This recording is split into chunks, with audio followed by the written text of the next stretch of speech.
Good afternoon, friends. I welcome all the participants at the EEE 2.0 webinar initiatives of ICSI. This meeting is being recorded. I also welcome our today's eminent speaker, CS Vinod Kothari ji, very well-known face among the CS fraternity. Friends, today's our topic is corporate borrowings, loans, advance, deposit, and debentures. We all know finance is the lifeblood for any industries, and businessmen always love a professional who support him to get finance, to manage finances, and to do the compliances relating to the financial aspects. So this is also a very important aspect for a corporate professionals like company secretaries to learn about nitty-gritties of all these things. And we company secretary have been learning all these things in our curriculum, in practice, in employment also. Our employer, our clients also ask various skills regarding these all financial aspects. So today we are aiming to learn to achieve higher level of all this knowledge from very learned faculties. CS Vinod Kothari ji, we know, I think he does not require any introduction as such because he himself is a leader of ICSI, very well-known faculties in Pan India, and he also writes and address so many seminars for all the professional forums. However, as a protocol, I am trying to introduce Mr. Vinod Kothari ji, so the newer members can know him better and they can listen listen to him in that context only. So Mr. Kothari is a fellow member of Institute of Company Secretaries of India and associate member of Institute of Chartered Accountants of India also. He is a principal partner at Vinod Kothari and Company, practicing company secretary as a proprietor since 1989.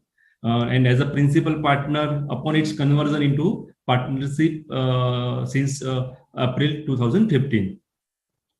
He has a lot of experience to work in various countries, United States of America, UK, Italy, Luxembourg, Germany, UAE, Singapore, Malaysia, China, Indonesia, South Africa, etc. in addition to India. He have a lot of achievements. He internationally recognized as an author, trainer, and consultant as a specialized financial subjects with housing finance, securitization, credit derivatives, accounting for financial instrument, etc. He has achieved a lot of during his professional careers. He has having a practice company law nearly 30 years or so. So very rich experience he have. He have a lot of consulting assignments, handled almost every conceivable corporate law issues, and has been engaged as an advisor on a very wide range of company law issues. And of course, teaching is his hobby. So he is a visiting faculty in Indian Institute of Management, Jhoka, Kolkata for several years. He has been visiting as a guest faculty at the National University of Judicial Sciences. The subject taught here are the insolvency and credit interest enforcement laws in India and other countries. The courses included a comparative study of the insolvency and creditors' right in USA, UK, and Australia. So friends, we can know from his profile, he is a versatile professional having very depth knowledge in almost all the areas relating to the professionals. So I am sure today's session is going to be one of the memorable sessions for all the professionals. So without wasting too much time, I would like to invite Sri Vinod Kothari ji. Sir, welcome once again at the ICSI platform, and over to you. Chetan bhai, thank you very much for extremely kind words of introduction, and very, very good morning to all fellow professionals from across the country. It's indeed a pleasure to be addressing today. And Chetan bhai mentioned, the topic today is extremely relevant because this is what concerns all corporates, big or small, at all points of time. If somebody was to say, what are the regular things that a company secretary has to bear in mind? regularly, day in and day out, what is something that the company secretary has to bear in mind. I would not call about AGM. I would not talk about board meetings. Board meetings happen 4 times, 5 times in a year. AGM probably would happen once in a year. Borrowings, investments, loans, lendings, etc., they happen on a daily basis. This is something that happens on a daily basis. And the big sort of the debacle, the big dilemma is that very often these transactions happen and company secretaries come to know after the transactions have happened. The money would have flown in, the money would have flown out, and the company secretary would get to know after the transaction has been done. So what you need to therefore do is not just to be aware of what are the consequences of financial transactions. You also need to create systems whereby you as the compliance officer are kept in regular loop on anything which is out of the ordinary course of business. Therefore, any borrowing transaction, any lending transaction, any investment transaction, any guarantee transaction must necessarily involve your approval, so that you are not into a post facto rectification job, because very often post facto rectification may not be workable also. So today we are discussing a bunch of financial transactions. I would generically call them by the generic name of financial transactions. And we are going to discuss both the liability side as also the asset side. On the liability side, we're going to discuss deposits and debentures, borrowings in general. But I think borrowings in general don't concern so much of compliance issues. Deposits and debentures bring in very, very important compliance issues. And then on the asset side, we're going to discuss giving of loans, for example, section 185, or investment in securities, for example, 186. And as we discuss both of these, we of course will be discussing giving of guarantees as well. The moment you talk about 185 and 186, you don't merely talk about direct extension of finance, but even enabling a financial transaction by giving a guarantee or providing a security in respect of a financial transaction. So our canvas today is quite broad. We are discussing sections 73 to 76 dealing with deposits. We're discussing 71 and all related sections, including ILDs, provisions, etc., dealing with debentures, a bit of maybe LODR as well. And then we discuss sections 185 and section 186. Each of these independently would have been a 2-hour topic. Now, today we are going to pack this or kind of cram this into a 2-hour session. And within this 2 hours, Chetan Bhai would allow me the opportunity of interacting with all of you also. I've got some 30-40 questions already. And I'm almost certain that we will be getting a lot of questions during the session as well. Whatever technology permits, you are probably able to write your questions on chat board. So please do continue to write your questions. Do not fill the chat board with greetings messages. Don't say good morning or that kind of stuff. I think we all do understand that, yes, it's I mean, pleasantries extended from both sides, but let's save the chat space for serious questions. Don't make it too factual, because it would be difficult for the headquarters to read very, very factual questions. Try generalizing your questions, and we would be happy to interact on the questions as we go. Like Chetan Bhai has given me the guidance that we take the questions after each subtopic. So I think the starting topic that I'm going to start with will be deposits. Deposits is an extremely important piece of regulation or statutory restriction applicable to companies. I do understand that in any other country, anywhere in the world, corporate law professionals will not be talking about deposits. Banks will be talking about deposits. Maybe non-banking finance companies also might be talking about deposits. Non-banking, non-financial companies talking about deposits is a rare thing. Now, you probably might ask yourself and probably ask this question: is your company accepting deposits? And I'm sure answer is going to be no. I can see that barely does any company today, in today's context, barely does any company accept deposits from public. If you were to envisage situation 25, 30 years back, there were large number of deposit taking companies. In my own city where I'm based, Calcutta, most of the large companies I can recall CSC was accepting deposits, GKW was accepting deposits. I mean, even ITC was accepting deposits. In good old days, even ITC was accepting deposits. I think any large company I can think of was deposit taking company during those days. I think in Bombay as well, most of the large companies, including Reliance Industries, were deposit taking companies.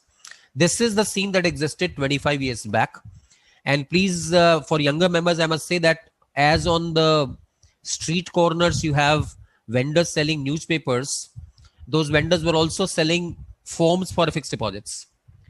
FD forms for large companies were being distributed on payments and footpaths along with newspapers. But you could buy a newspaper, you can take a free deposit form also, which probably bore the stamp or rubber stamp of some deposit broker. So deposits was a very common thing 25-30 years back. Deposits have completely disappeared over the last 25 years or so. As far as non-banking finance companies are concerned, I think in last 20 years, the RBI has not allowed any new NBFC to accept deposits. So deposit taking companies is barely almost like 100 or less than 100 now. And that's something which has completely disappeared. As regards non-banking, non-financial companies, once again, I would say rarely does any non-banking, non-financial company accept deposits. Yet today, we are starting a discussion of this 2-hour session. We're starting with the topic of deposits. So you probably ask, अरे deposit कोई लेता नहीं है तो why are we discussing deposits? Deposit कोई लेता तो नहीं है, लेकिन गलती से भी, even if by mistake you fall foul of deposit provisions, you will be actually in for a very, very serious problem. The way the word deposit is defined in India, you may, in your conscience, you may not be accepting deposits. You probably say, I have not accepting deposit from public at all. But the way the word public deposit is defined in India, a lot of financial transactions which may not be with public at all. There may be no public interest angle at all, yet the transaction may tantamount to a deposit. And if you breach deposit provisions, you are surely in for a huge problem in life. Why do I say so? So what you need to do is open section 76A. Open, I think if people are having the law with them, you can probably open section 76A. If you want me to open, I'll open it for you by sharing the screen. But if I can maybe just read out 76A, some few sentences, you'll get to understand what I'm trying to say. Where a company accepts or invites or allows or causes any other person to accept or invite on its behalf any deposit in contravention of the manner or the conditions prescribed under section 73. 73 is the section that we're going to discuss. 76A is the penal provision. It says if the company accepts deposits in contravention of section 73, then consequences. As far as the company is concerned, the company will be liable to punishment with fine which shall not be less than 1 crore. Shall not be less than 1 crore or twice the amount of deposit, but which may extend to 10 crores. Minimum 1 crore or double the amount of deposit, and maximum is rupees 10 crores. That's as far as the company is concerned.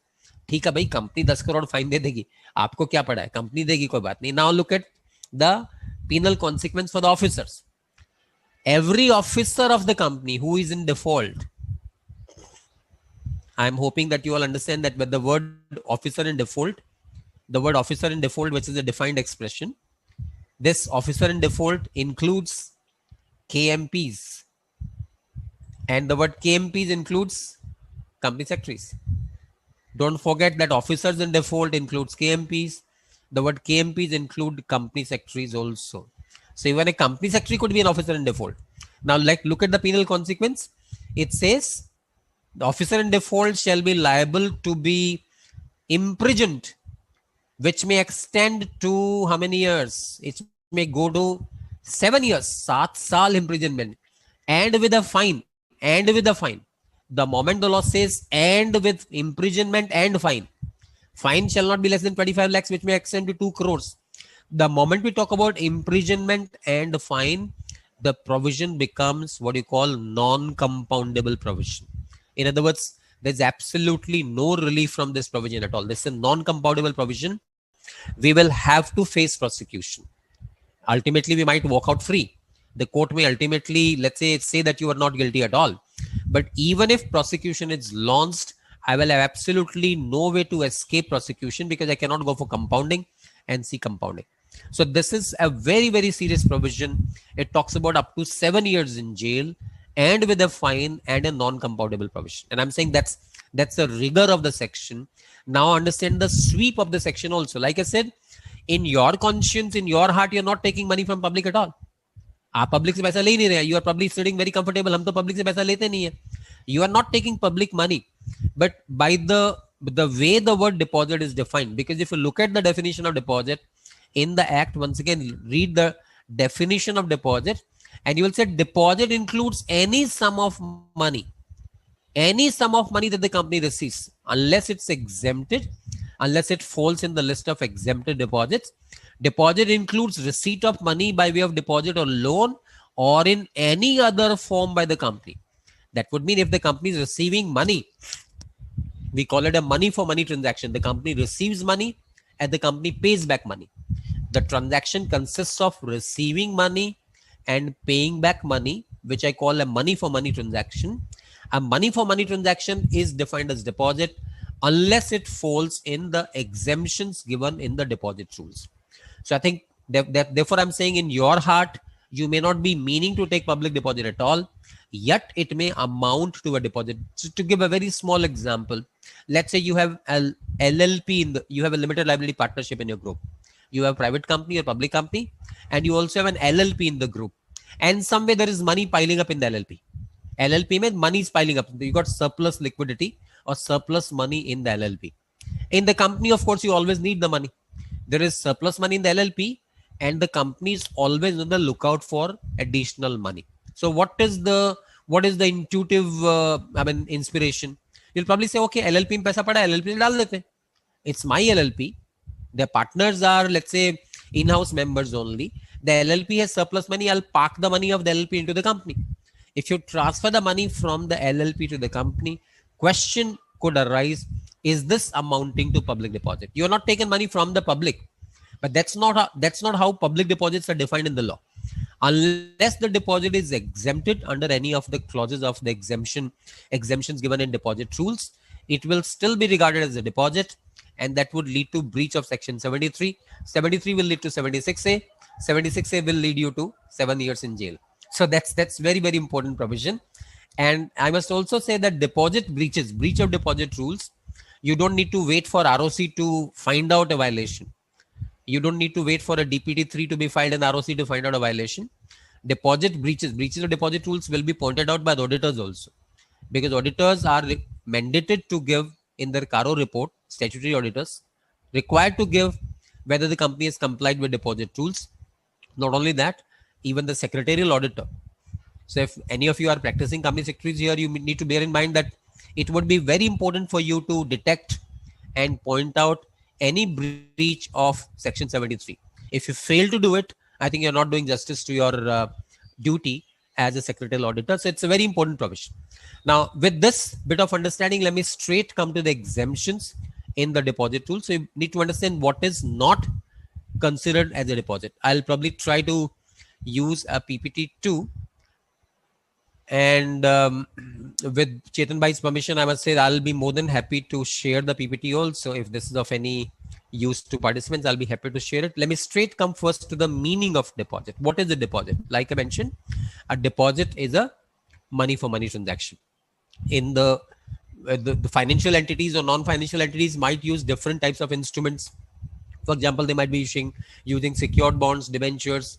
They might be using compulsorily convertible debentures. They might be using non-convertible debentures, hybrid debt instrument, subordinated debt instruments. Various types of instruments may be used, but we need to see what exactly is the meaning of deposit. So deposit includes any receipt of money by way of deposit or loan, which actually means it has to be deposit in substance. In substance, the transaction is intended to be what I said, a money for money transaction. A money for money transaction means we were intending to receive money and we are intending to pay back money. Money for money transaction, essentially money received and to be paid back as money. So it has to be a deposit received in substance, and we will be discussing because there was one question on the installment schemes as well. So let's now understand what exactly is not taken as deposits. For this, we are referring to the exemptions given in the deposit rules from the meaning of the word deposit. Deposits include any receipt of money but does not include the following. So what it does not include, I'm trying to maybe give some of the exemptions given in the rules, and some of these are our own interpretations. Receipt of anything other than money. I said deposit has to be a money for money transaction. Inflow leg has to be money. Outflow leg also has to be money. So if you're receiving goods and giving back money, or receiving money and giving back goods, one leg of the transaction is not represented by money. Let's say you're receiving goods and giving back money, or receiving goods or receiving money and giving back goods. Either way, the transaction is not intended to be a money for money transaction. It would not be taken as a deposit. So receipt of anything other than money, or receipt of money with no right or power to use the money, commingle or use the money. If you're receiving a deposit, obviously the intent is the deposit becomes commingled with rest of your monies. You are not required to keep it segregated. You have the right to use the money. You have the right to commingle the money with rest of your monies as well. To give an example, let's say somebody gives you money and says that my money has to be kept in a separate bank account all the time, and you will not be entitled to use my money at all. My money will be used in separate bank account, and you will not have any right to use my money at all. If this is the condition, I would say this is not a case of deposit, because this is a case of a trust transaction. The money has been given to me to be held as a fiduciary or trustee, and therefore this is not case of deposit. A deposit means I'm receiving money, I'll give back money, and I have right to use the money and to commingle the money with rest of my own monies. That's the essential meaning of the word deposit. Loans from banks, financial institutions, and mutual funds. Mutual funds normally don't give loans, but you received a loan from a bank or financial institution, that is not regarded as a deposit. Money received from any other company. This is a very important exemption. Money received, any money received. The exact language of the law says any money received from a company, irrespective of the form of receiving the money, any money received from any other company will not be treated as a deposit. Remember, sometime back I gave the example of money received from LLP. Sometime back we were just saying, if we receive money from an LLP, how will it be? Will it be taken as a deposit, or will it be? So let's, for example, look at money. This one, money received from any money. The word is any money received from a company. You're receiving the money from a company. As long as you're receiving the money from a company, the entity giving the money is a company. The entity receiving the money is also a company. That's an exempted or excluded deposit. It's not to be taken as a deposit. But if the entity giving the money is an LLP, LLP may be a body corporate. LLP is surely not a company. So the money has come from an LLP. It will not be falling under the exemptions, and therefore it is, because it's not exempt. If it's still a financial, that is money for money transaction, it may fall foul of the deposit rules. Amount raised to issue of non-convertible debentures. Here there are two carve-outs. Either the debenture is secured. Secured debentures are exempt. Debenture is secured, and we'll talk about what secured debenture. So we'll talk about what secured debenture is exempted. Either the debenture is secured, part 1, or the debenture is listed. Either secured or listed. Listed debentures are exempted because debentures are and we'll be discussing debentures at length. And I do recall there was a question from some of the participants about debentures issued to any other company, and I'll talk about that too. But let's first focus on debentures. Debentures which are listed, they're exempted. Debentures which are secured by a charge on assets, also exempted. Debentures secured with 100% security are exempted. Compulsorily convertible debentures are also exempted. Remember that the exemption is for CCD, not for OCD. NCD exempted if it's either secured or listed. CCDs are exempted. OCDs don't fall under an exemption. Then comes amount received towards subscription of securities, provided we do allotment within 60 days. If not, we should be refunding the money within 15 days. Now, once we understand that when it comes to issuance of securities, Section 42 has become a very important restriction. So in any case, we need to be complying with Section 42.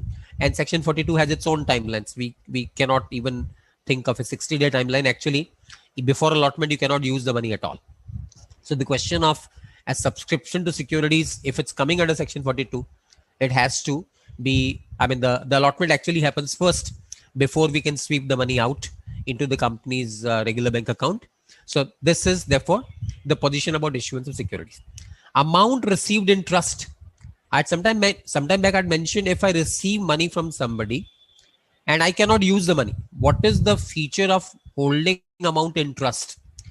If you're holding amount in trust, you are merely a trustee. As a trustee, you cannot use the money for your own benefit. An amount received in trust has to be used as per the instructions of the beneficiary or in accordance with the provisions of the trust deed. A trustee does not have the right to commingle the money with his own money. A trustee cannot use the money himself, etc.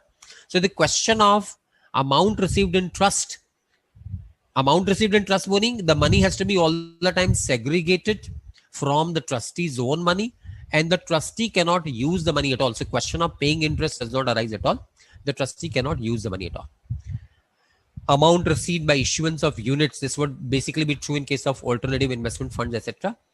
The very, very important exemption on which people have a lot of confusion is amount received against supply of goods or services if the amount is not appropriated within 365 days. Amount received for supply of goods or services unless the appropriation happens within 365 days. So this is a source of confusion with a lot of people. Appropriation. What would appropriation mean? Appropriation against what? Appropriation means appropriation against a contract for supply of goods or services. Appropriation cannot mean the completion of supply of goods or services. When will the goods be supplied? When will services be supplied? That's completely between the supplier and the recipient.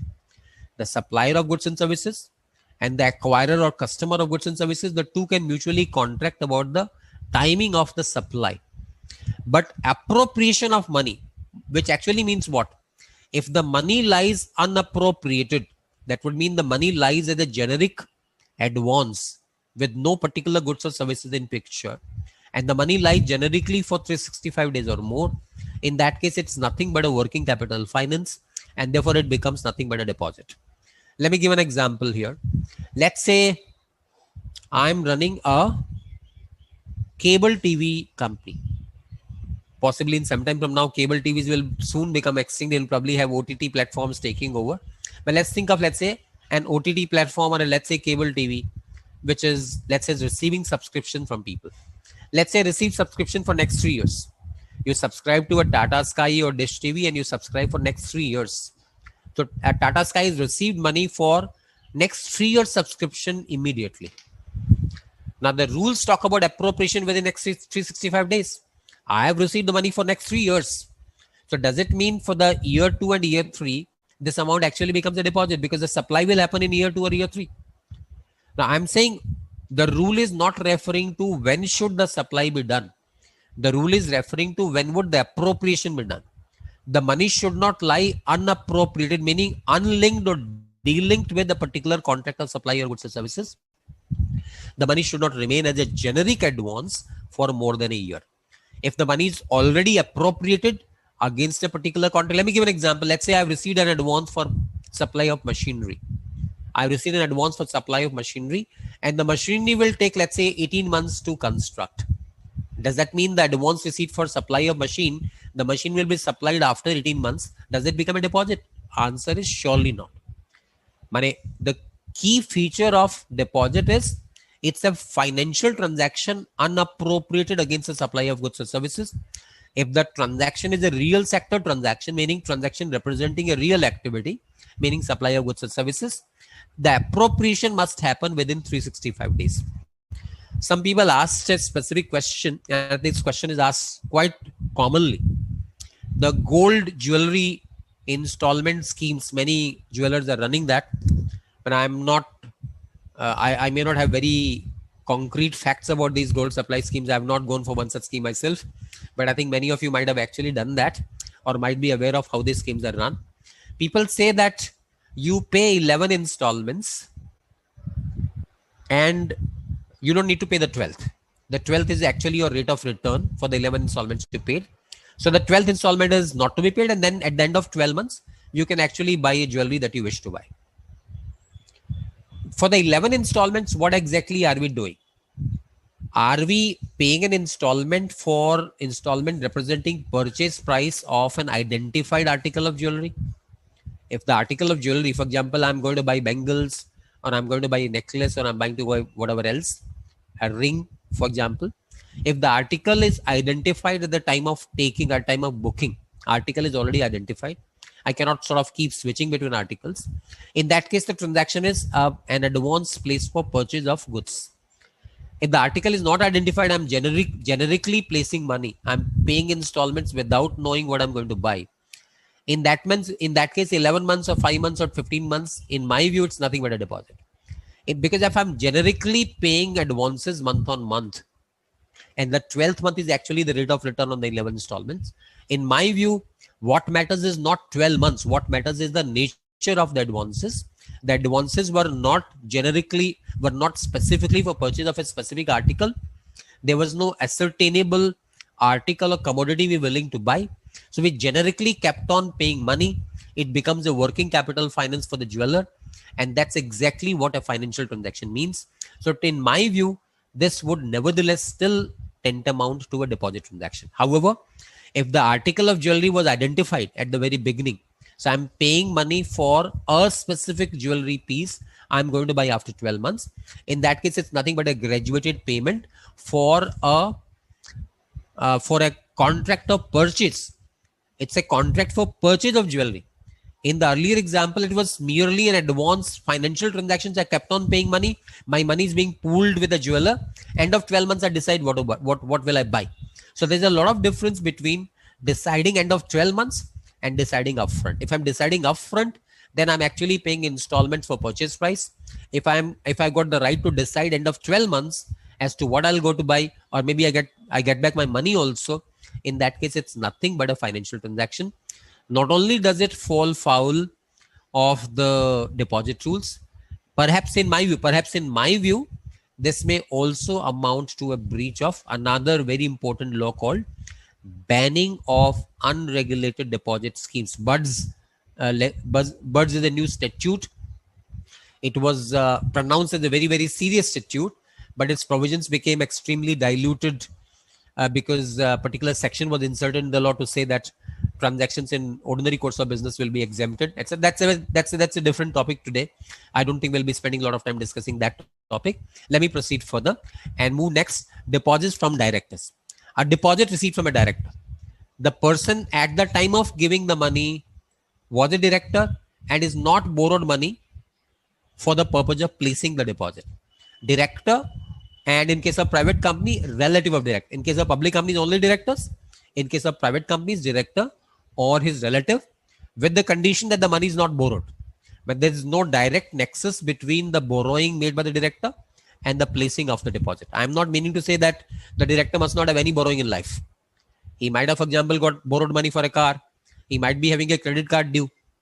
What we are basically saying is that he's not simply acting as a conduit, borrowing money from others and parking the money as a deposit. If he's acting as a conduit, pooling money himself and then parking money into the company, then the exemption will not be applicable. But if the director is genuinely placing his own savings or his own, let's say, accumulated surpluses into the company, in case of public company, a director, in case of a private company, a director or his relative.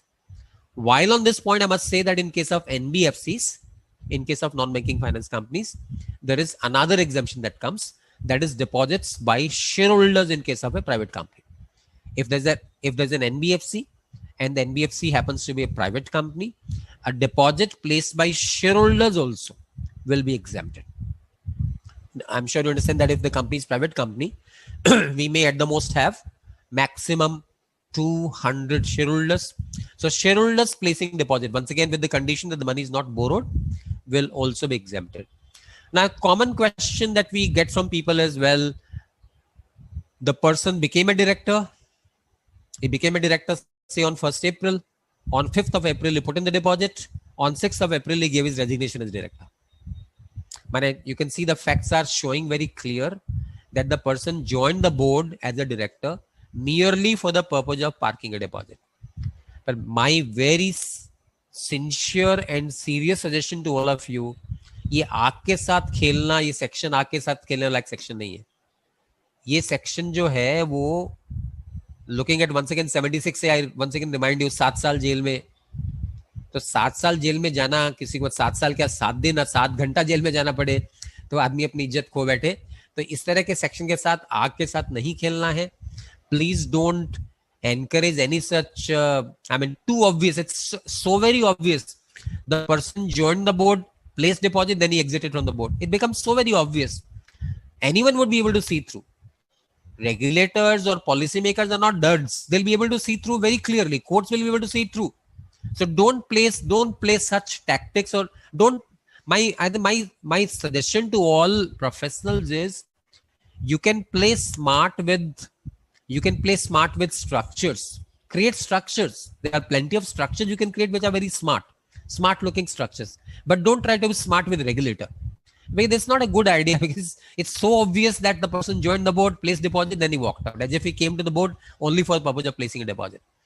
Next comes amount received from employees, which is of course the employees very often put their own savings into the company. That is also one of the exempted categories. And moving forward, that brings us to the next exemptions, some more exemptions, sorry. Right, and here we're talking about, I did mention that in case of NBFCs, another exemption will be amount received from shareholders as well. Commercial paper of course is exempted.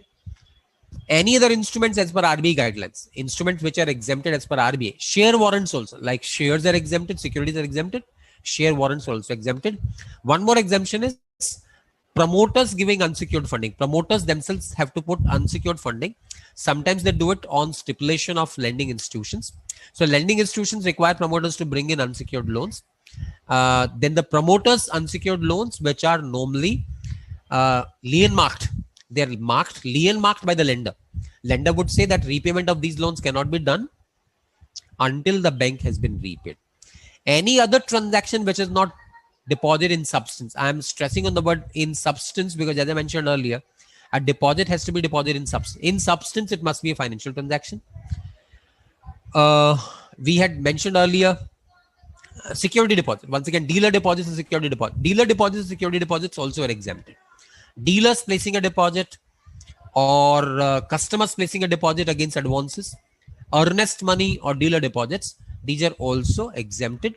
Amount received in connection with consideration for immovable property. You do a contract with immovable property, receive a deposit for future supply of immovable property, that also will be exempted. ECBs, or external commercial borrowings, are also exempted, because any deposit from foreign sources, which is as per the FEMA rules, will also remain exempted. These are very, very important exemptions. So I think when it comes to deposits, the most important part is to understand the exemptions. And I had earlier mentioned that amount received in trust is actually exempt. But what is the meaning of trust? We need to understand, because trust actually mean the trustee, the fiduciary receiving the money, must not have any right of utilizing the money himself. Chetan bhai, I think on the question of what is deposit, because the biggest question in deposit is what is the deposit. Next question will be how to accept a deposit, but I would very strongly say that these days section 76, meaning public companies having a right to accept deposits from their shareholders, etc., those rights are hardly being used by people. So hardly anyone is using those sections, and therefore the most important content when it comes to deposits is the meaning of the term deposit. So at this stage, Chetan bhai, with your permission, maybe we can take up questions on what is the meaning of the term deposit. So if you have any questions around that, Chetan bhai, maybe you can take those questions now.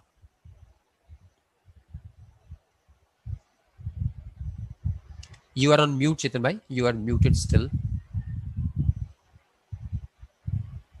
Yes. Yes, sir. Now we all know in last few years MC has introduced DPT3 forms for better disclosure of deposits and exempted deposits. And our company secretaries are mainly filing all this detail with the MCAs. But of course, we have some queries regarding DPT3. So, sir, I would like to get clarity from your side. Up to 3 questions regarding DPT3. Number one is, if no deposits are outstanding, is the company required to file nil return in DPT3 if there is no deposit? Sure. So let me just quickly first give a background of introduction of DPT3, because regulators have been so very serious about eliminating unregulated deposits. The banning of unregulated deposit schemes law is also for the purpose of unregulated deposits. Very stringent penal provisions of Section 76A are also for discouraging companies from accepting deposits. Now, still companies may be having deposits and they may not be reporting the same as such. Therefore, MCA brought this DPT3 to say that even if you are holding what is called exempted deposits, all this long list of exempted deposits we ran through, these are so-called exempted deposits. So even if the company is holding exempted deposits, the company must still file a return to indicate what are the deposits the company is holding. These are not so-called regulated deposits, but exempted deposits. So Chetan Bhai's question, if the company does not have any exempted deposit at all, liability side is nil, there is no liability at all, do we still have to report? In my view, not. There is no need to file a nil return. But I think it would be really rare to see a completely nil liability side. I mean, some form of intercorporate loan or some kind of liability would be there with most companies. But nevertheless, if there are no exempt deposits at all, there is no need to file DPT3 in our view. Right, sir. In same line, sir, we have one more question. Companies are taking loans and they are creating charges also. Whether DPT3 is required to file such kind of transactions? So, yeah, if the company has taken a loan, let's say from someone other than a bank, if the loan is taken from somebody other than a bank, in that case, it doesn't matter whether the loan is secured or not, because merely that the loan is secured, it doesn't. The loan is taken from someone other than a bank. For example, let's say loan is taken from another company, intercorporate loans. That's still a case of exempt deposit. And even that intercorporate loan happens to be secured. Let's say loan is taken from an NBFC and the loan is secured loan. To my mind, you're just giving a total of exempted deposits. So when it comes to simply returning the liabilities as reflected in your balance sheet, you're merely reflecting what is there on the balance sheet itself. It would be good idea to include those in DPT3. If you got an NBFC loan, you got an intercorporate loan, even if the loan is secured, I would still recommend filing that along with DPT3. Correct, sir. Absolutely fine. Sir, we have also one more question regarding the classification. So where should a loan secured from a multi-state cooperative society be classified in the form DPT3 for annual return?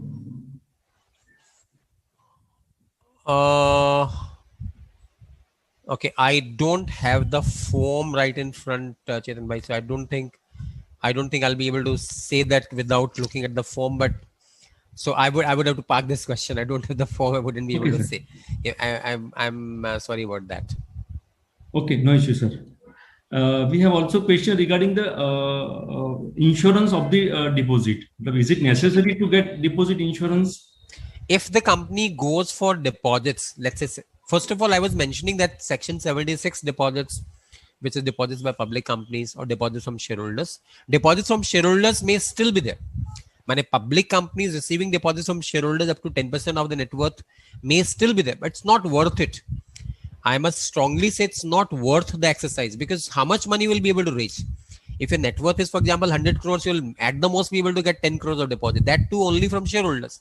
So is it a feasible or worthwhile exercise with all the consequences, with all the regulatory implications? It's not worth it. Gone are the days when money was difficult to obtain from banks and financial institutions. Banks and financial institutions are flush with money now. You have nearly thousands of NBFCs also sitting there to provide you funding. So why should we think of raising deposits from shareholders or raising deposits from public? It's at all, to my mind, it's not at all a worthwhile exercise. However, if the company has gone for deposits in terms of Section 76, I think deposit insurance is one of the requisites under Section 76. Rating as well as deposit insurance, in my recollection, both are prerequisites for accepting deposits from the public under Section 76. However, I would once again very strongly caution, it's not something which I would recommend at all. If you are the CS of the company, you would strongly discourage the promoters from thinking of this. There are a whole lot of other avenues of raising funding. You can approach an AIF, do a bond issuance. You can approach an NBFC, get a loan if you're not able to get a loan from a bank. But getting money by way of deposits will be too murky, too unclean an exercise. And trust me, those people who have, I can even go to the extent of saying that those companies which have accepted deposits 20, 25 years back, to the extent they have some unpaid deposits because of some restraint or let's say judicial orders, even they are finding it difficult. Compliance with deposit rules is such a nasty issue under a Companies Act. I would strongly recommend that no one should think of doing it. Right. But sir, now looking to scenario that rate of fixed deposit are going to down. So that days may come back, sir. So we have to be prepared. Right, Chetan bhai. Yes, sir. Sir, we know we corporate professionals are planning transaction innovatively also. So there is also a question, does deposit necessarily carry interest? Can we plan a transaction without interest? So the fact that the deposit is taken without interest. Yes. Let's say deposit is taken without interest. Does it fall outside the definition of deposit? In other words, merely absence of interest as a component, does it mean that the transaction is not a deposit? I would say surely not. Irrespective of whether the deposit bears interest or not, a deposit is still a deposit. A financial transaction, money at both legs. What you receive is money. What you give back is money. Whether with interest, without interest, it would still tantamount to deposit. So merely the absence of interest would not exempt the transaction from the purview of deposits. Correct, sir. Correct. Sir, there is one query from members. What is the difference between public funds and the public deposits? Yes. The word public funds is used in NBFC parlance by the RBI. And let me just explain that the word public funds, for example, in case of core investment companies or several times in RBI parlance, RBI regulations, they use the word public funds. Public funds has 5 components. There are 5 things included in public funds. Number 1, public deposits. We understand what is a public deposit. Public deposit is a deposit in terms of Section 73 or Section 76 and similar regulation from the RBI. I mean, like you have companies deposit rules of MCA, you got deposit directions of the RBI. So anything which is falling under the definition of deposit, either under the Companies Act or under RBI deposit directions, will be called public deposit. That's component number 1. Component number 2 will be commercial paper. Component 3 is NCDs. Component 4 will be bank loans. And component 5 is intercorporate loans. Any of these 5. Once again, public deposits, intercorporate loans, bank loans, NCDs, and commercial paper. Either of these are regarded as public funds. So, for example, a core investment company must not be holding any public funds. Or the RBI says a category, a non-public fund, non-customer interface NBFC. So the company not having customer interface, the company not having public funds. So what public funds in RBI parlance means any of these 5 categories. Correct, sir. Okay. Thank you, sir. Sir, what view could be taken when an NBFC offer much higher interest rate? I think it may be as an auditor or maybe as an officer. Is there any alarm? Charging high interest rate or offering high interest rate? Offers much higher interest rate.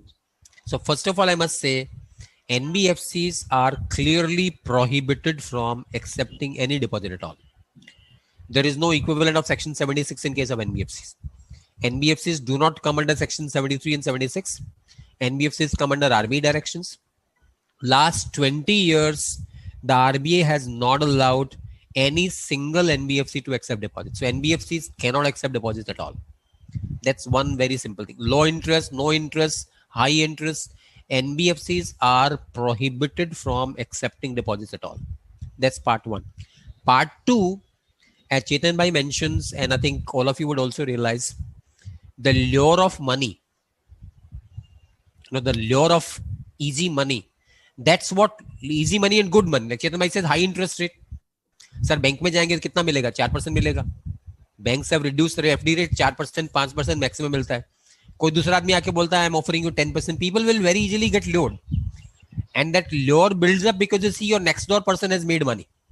माने the way this lure spreads is that one day you find your wife and comes and say देखिए आप तो कुछ नहीं करते, वो पड़ोसी ने 10% कमा लिया, उसके यहाँ स्कूटर खरीद लिया, उसने नई गाड़ी खरीद ली, उसने 10% इंटरेस्ट कमा के अच्छा पैसा बना लिया. That's how the lure spreads. The lure builds up because it's so called what you call demonstration effect. Others having made money, I have not been able to make money, and that's how the lure spreads. So it's the lure of easy money which is what tempts people into these financial transactions. I think once in every 5 or 10 years in the country we have a massive scam. I think my reading of the country's financial scams is that public memory is so short that after every 6, 7, 10 years there is one financial scam. 10 years back there was a chit fund scam in West Bengal. Before that there was, some other deposit scams. I think you will probably see this so-called Ponzi schemes or pyramid schemes. Sometimes they're also structured as network marketing schemes. Recently, I think yesterday, the Ministry of Consumer Affairs has issued another draft direction on direct marketing schemes. Direct marketing schemes or DMA schemes, which is basically built on a pyramid scheme. You get 4 people, you get commission. Then those 4 people will get 4 people each, they'll get commission. So this is how the pyramid continues spreading, because every person continues to or gets commission when he introduces new person into the scheme. That's exactly how a pyramid scheme works. So these schemes continue to prevail. I think they continue to prevail all over the country. They are more so in rural India than in urban India. But I would say be cautioned and be wise. जैसे they say ना, RBI कहता है सतर्क रहिए. So I don't think we need to wait for RBI to say सतर्क रहिए. सतर्क तो आपको सबको रहना है. If anyone is offering more than reasonable rates of interest, it obviously means there is some hidden risk in the transaction. There is very simple thing. There's no return without risk. And if somebody is offering higher return, there has to be higher risk. The higher risk includes higher risk of vanishing away with the money. In the past, all these people who offered high rates of interest, all of them have packed up and vanished away. Life savings of people have been taken by these so-called chit fund schemes or pyramid schemes. So all professionals must be very, very cautioned and very, very careful not to fall prey to such schemes and not to assist or abet such schemes in any manner. If somebody comes to you and say, I'm trying to devise a pyramid scheme, please give me professional advice, I would say kindly stay away. My very, very serious word of advice to everyone, stay away from any scheme which deals with public money. Never get into a scheme which involves public money. Sooner or later, you will fall into problems. That's my very clear, unmixed advice to everyone. I don't want to even mix up and soften my words. 2 साल, 3 साल, 5 साल के भीतर, you'll find some problem, either some CBI or some police officer investigating this. So any transaction which in any manner involves public money other than a regulated scheme, for example, IPOs, nothing wrong. It's a well-regulated profession, but something which is involving public money in unregulated manner, I'll very strongly advise you to cease and desist from getting into such a scheme. Chetan bhai, any other questions on deposits? Otherwise, we'll move to the one more question need to be addressed. Is it required to open separate deposit repayment reserve account every year, or a single account can be used to transfer money each year? Single account can be used. We don't need to have separate account for each year. It can be single account. Yes, sir. We have done questions so far. Deposit is concerned. Perfect. Let's now move to the next part, which is debentures. Though there is a lot of overlap between deposits and debentures, because as I mentioned, the term deposit in India includes debentures as well. So debentures and deposits, there is a lot of commonality, and yet we will need to talk about debentures separately. But debenture is a very significant and very potent use for companies to raise funding. So I would start by saying that there was a question I noted yesterday where a query had asked, can a private limited company issue listed debentures? Can a private limited company issue listed debentures? A private company cannot invite the public to subscribe to debentures. So a private company cannot make a public offer for debentures. A private company is prohibited from making a public offer either for shares or for debentures. A private company therefore cannot access the public for debentures also. But having privately placed debentures, therefore the placement has to be private. But having done a private placement for debentures, a private company can surely go for listing of the debentures. And if you see the reality of the listed NCDs either on BSE or NSE, you'll find a large number of listed NCDs are from private companies. So the spectrum of phenomenon of private companies issuing debt securities, issuing debentures, is a very, very common scenario.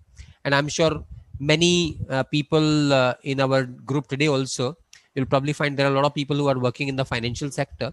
And you see many of the financial sector entities continuously issue debentures too. So let's straight move to debentures. What is a debenture?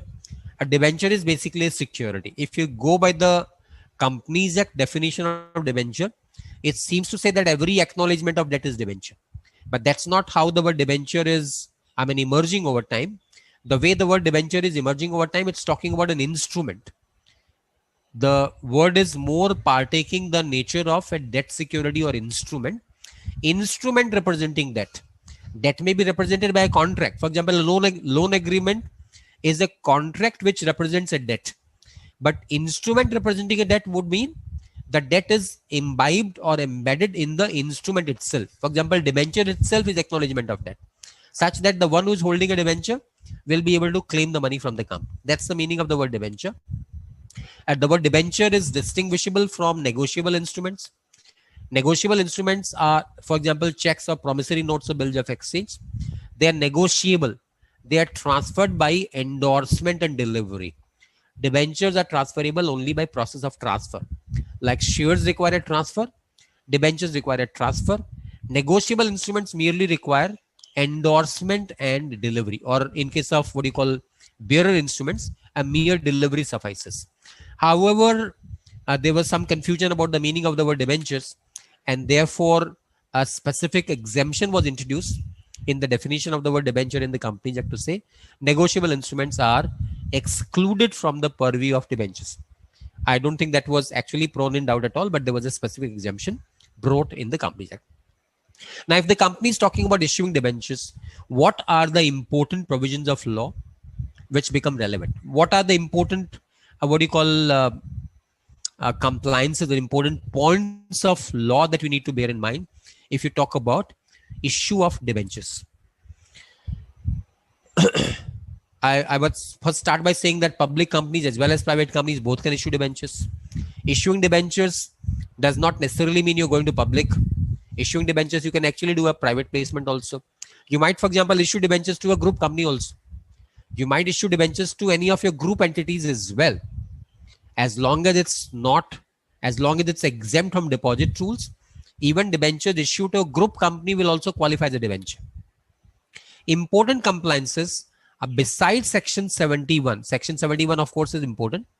Besides section 71, which is primarily dealing with issue of debentures, I would say every issue of securities has to comply with section 42 as well. So I'll start with section 42 and then go to section 71 and then include each of the rules under section 71. Section 71, the section itself is not very large. Section itself is not very big, but the rules are very important. So we need to also discuss the rules under section 71, which is the which is prescribing whole lot of conditionalities for issue of debentures. So proceeding, let's maybe first talk about section 42, for example. If the company wants to issue debentures, it would still qualify or amount to a private placement. You're not talking about a public offer, therefore it will still amount to a private placement. And therefore you need to comply with section 42 as also section 71.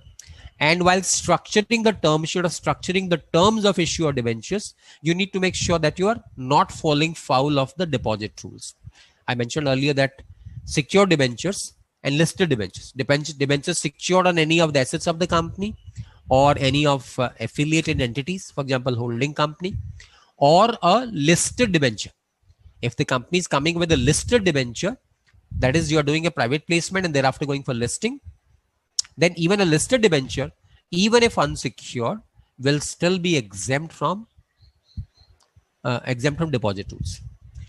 Quite often a question comes If the company issues debentures, say unlisted unsecured debentures, I'm repeating once again, a company wants to issue unlisted unsecured debentures to a group company.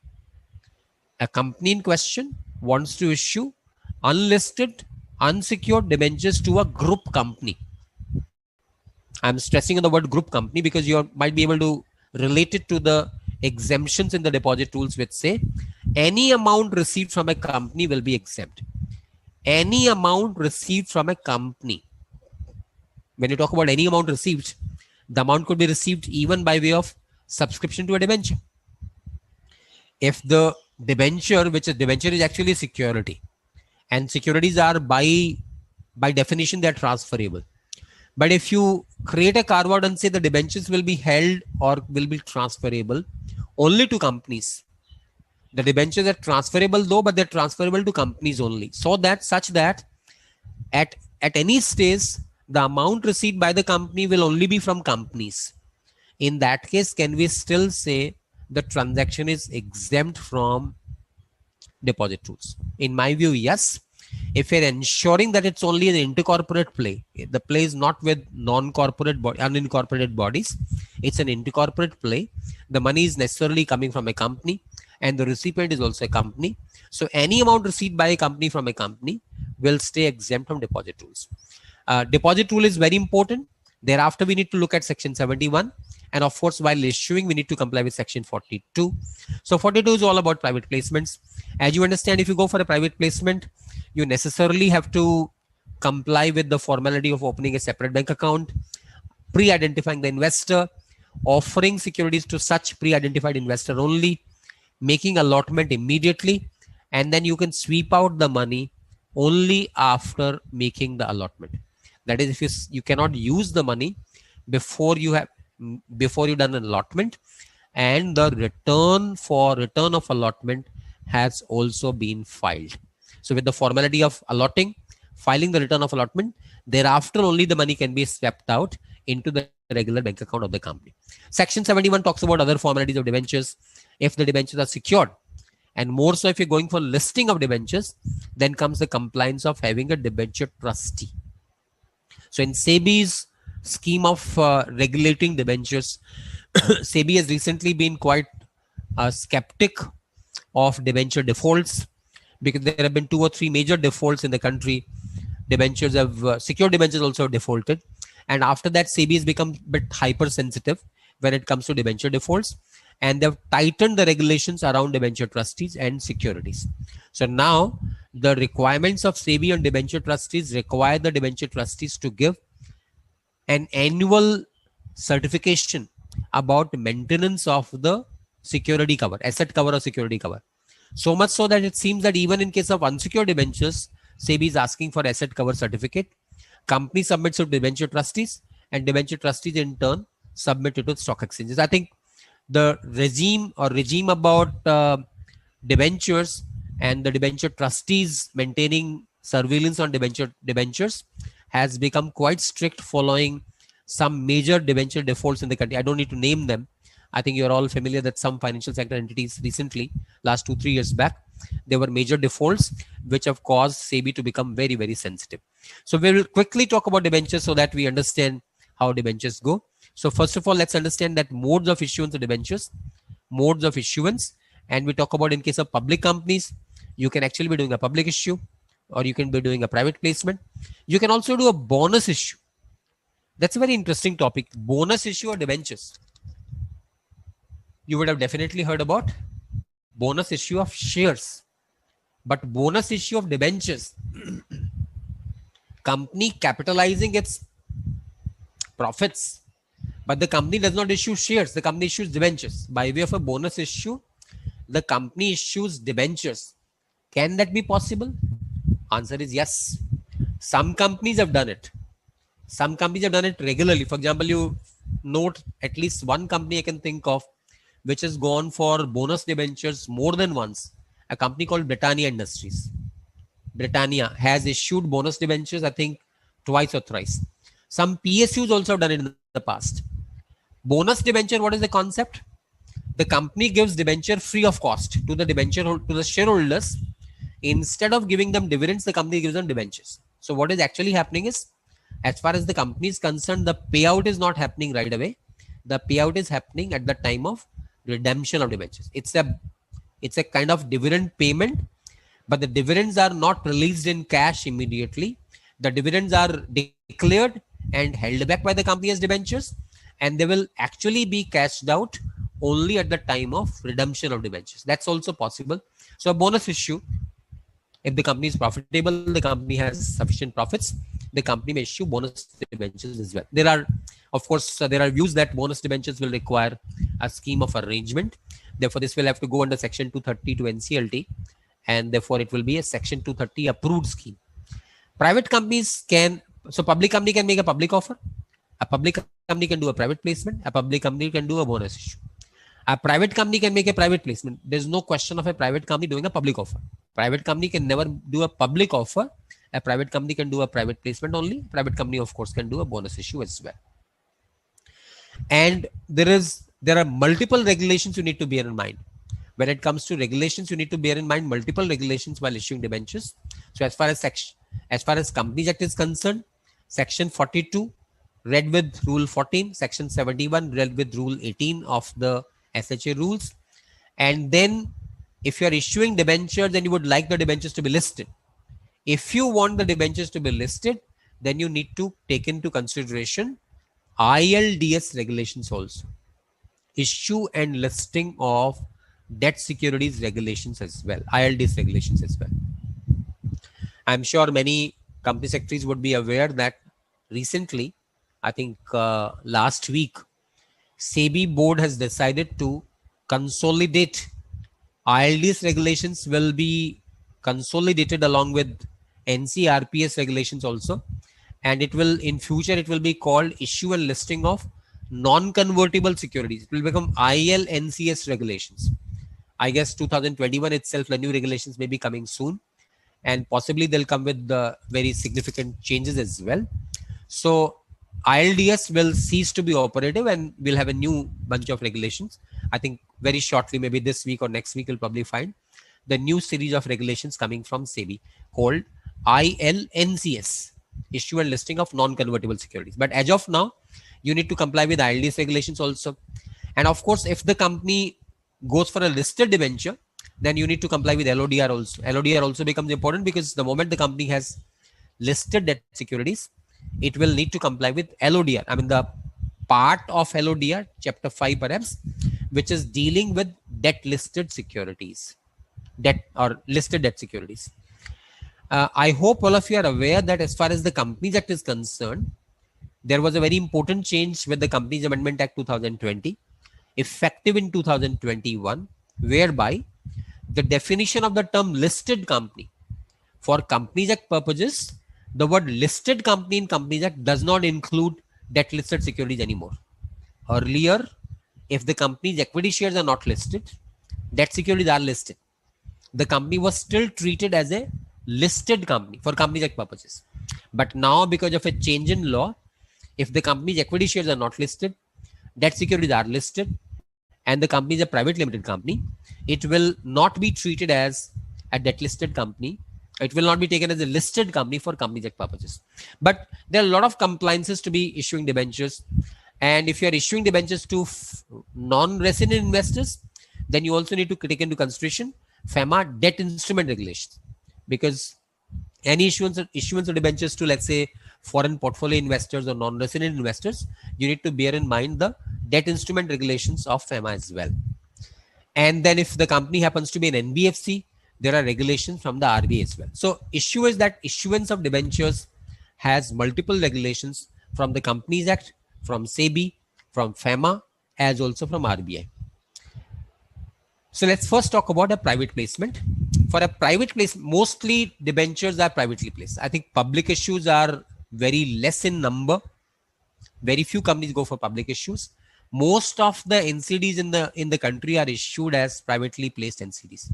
They subsequently go for listing, but most of them are, I can show you some data as well. You can see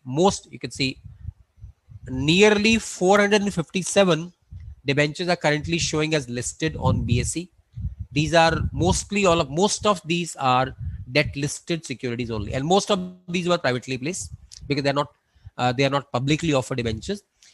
In terms of public issue versus private placement, public issue will still be almost like 10% of the total bond issuance. 90% of bond issuance in the country happens by way of private placements, and most of this is financial sector entities, including NBFCs, or maybe some cases banks also. However, non-financial entities are increasingly accessing bonds, and as some of you are aware, there is a large, what do you call, large borrower framework or large corporate framework from SEBI, which mandatorily requires mandatorily larger corporates, meaning those with 100 crores or more of borrowings and having a rating of AA or above, they're mandatorily required to source at least 25% of their incremental funds requirements by way of bond issuances. There's a very important regulation to sort of force companies to enter the bond markets. So larger companies with rating of AA and above, they are required to mandatorily take 25% of their incremental borrowings from the bond market. Let's proceed to discuss, okay, what exactly are the important regulation applicable to private placement. So I think important regulations will be, number one, well, you need to take a shareholders approval. Board approval is of course a must. Board approval does come under section 179. Every issuance of securities requires a board approval. But in case of non-convertible debentures, there is also an annual approval from shareholders. Every year, you need to take a shareholders approval for issuing debentures. And of course, if you're planning to go for a listed debenture, you need to take in principle approval from the stock exchange as well. And then there is a limit on ISIN, identification number of securities, identification number. They can be maximum 12 ISINs in a particular year by a list. I mean, this is more for very, very frequent issuers of debentures. You can have maximum 12 ISINs in a year. That would mean the maturities of various debentures. I don't know whether this is relevant for everyone, but those who are very common issuers of bonds, like for example, let's say NBFCs which are issuing debentures every now and then, they need to make sure that the maturities of debentures happens only in 12 tranches in a year, because ISINs are correlated with the maturities, and they cannot have more than 12 maturities in a year, because then the company will have multiple ISINs. Multiple ISIN regulation by SEBI is simply trying to consolidate various debenture issuances into a single ISIN. So for example, if a company issues debentures today, and let's say company issues debentures after 3 days, and a company issues debentures after 10 days, each of them will mandatorily have to have a common maturity, and therefore they'll have a common ISIN. That's the restriction on ISIN. And of course, if the company is wanting to issue a public offer, in that case, the offer document also has to be filed. Now, when you talk about the important conditions or important terms of issue debentures, we need to bear in mind the following things. Number one, the issue size. We need to decide what's the issue size would be. What's the form of the offer document? Will it be, if it's a public offer, it has to be mandatorily in demat format. Who will be the investors? What's the limit on investors? Is the company going for a shelf prospectus? Electronic book building mechanism. If the company is making a private placement and sourcing money from the private placement market, the company mandatorily has to source money through electronic book building platform. It has to announce a debenture issue on the electronic book building platform, which is run by stock exchanges. This regulation is currently not applicable to market linked debentures. So the only exception right now is MLDs. And you would see that many companies have these days started issuing market linked debentures. MLDs are currently exempt from this requirement. Otherwise, the requirement pretty much is applicable to almost every debenture issues. As we understand, section 42 requires every amount sourced by issue of debentures has to be parked in separate bank account until you do the allotment. In case of public offers, there are several timelines as well. And we also need to bear in mind that in some cases, DRR debenture redemption reserve requirement, DRR requirement might also be applicable, particularly if the company happens to be a non-financial issuer. In case of financial sector entities, for most of the financial sector entities, DRR requirement is exempted, but in certain cases, DRR requirement also applies. I'll probably do a quick comparison of the DRR requirement that in case of NBFCs, banks, and private placement in case of banks or NBFCs, there is no DRR. You can see this tabulation here. In case of private entities, private placement by NBFCs are here. DRR requirement is not applicable.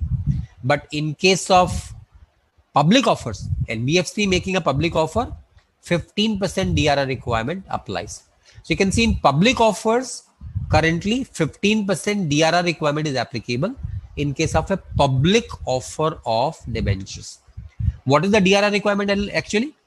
That the company shall create a DRR of the amount of 25% of the issue by transferring amount from the profits into a DRR account.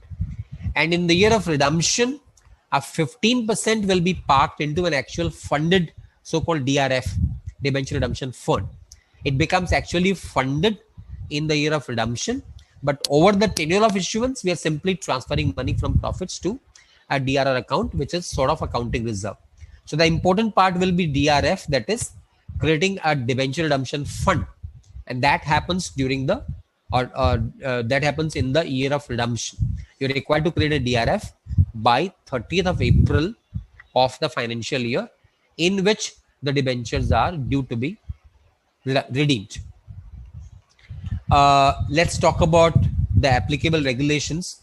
So I think I did mention that the definition of listed company has now been changed. And if it's a private company which has got listed debt securities, it will not be regarded as a listed company for Companies Act. I'll be making a fast move here, not to take your time on all the regulatory stuff that I have on the slides. And I would straight talk about, I think when you talk about issuance of debentures, one important consideration will be stamp duty. ILDS, as I mentioned, is getting replaced. So ILDS talks about if you're planning to go for a listed debenture, the offer document has to have certain mandatory, what you call mandatory disclosures. You will need debenture trustees, and debenture trustees have several duties under debenture trustee regulations. Important duty is the monitoring of security creation. I had mentioned earlier that every year the trustee has to ensure that the debentures have adequate asset cover. That's one of the important regulations recently imposed by SEBI. I would continue to move forward and straight come to stamp duty. As you are aware, most of you are aware that stamp law underwent a very significant change last year. Around this time last year, the stamp law went for a big change. It's a huge change because the stamp duty on issue of debentures has been harmonized across the country. Before this, stamp duties were different in every state. Some states were low tax jurisdictions, some states were high tax jurisdictions, and people used to choose either Chennai or Rajasthan or a particular state, and people used to travel to Chennai or to Jaipur merely for the purpose of creating a security on the debenture trustee. Sometimes people used to travel to Kutch also, because the land in Kutch is the cheapest in the country. Perhaps it's half time underwater. So people used to buy a piece of land in Kutch and create a security and register debentures in Gujarat. So that was happening across the country. But now, effective last year, I think July last year, the stamp duty on debentures has been harmonized across the country, and the entire differentiated stamp duty has been abolished. So now we have uniform stamp duty across the country. So in case of debentures in physical or demat format, at the time of issuance, the stamp duty is very nominal, only rupees 500 per rupees 1 crore. For a debenture issue of 1 crore, the stamp duty is only rupees 500. So if you're issuing 100 crores of debentures, you're only paying 50,000 rupees. Very, very rationalized stamp duty. And this is across the country the same. And on transfers, the duty is only rupees 10 per 1 crore. So the entire stamp law on debentures has been harmonized and standardized across the country. I did mention that if the company has listed debentures, then you need to comply with LODR also. To an extent, you need to comply with PIT also, insider trading also. Insider trading is, if the company does not have listed equity shares, insider trading is not a big issue because debentures are not very commonly traded. But yet, for the sake of what you call a code of conduct and code of fair disclosure, you need to have compliance with PIT regulations as well. But more importantly, the company has to comply with LODR regulations. LODR regulations have some continuous compliances under the LODR regulations applicable to debt listed companies.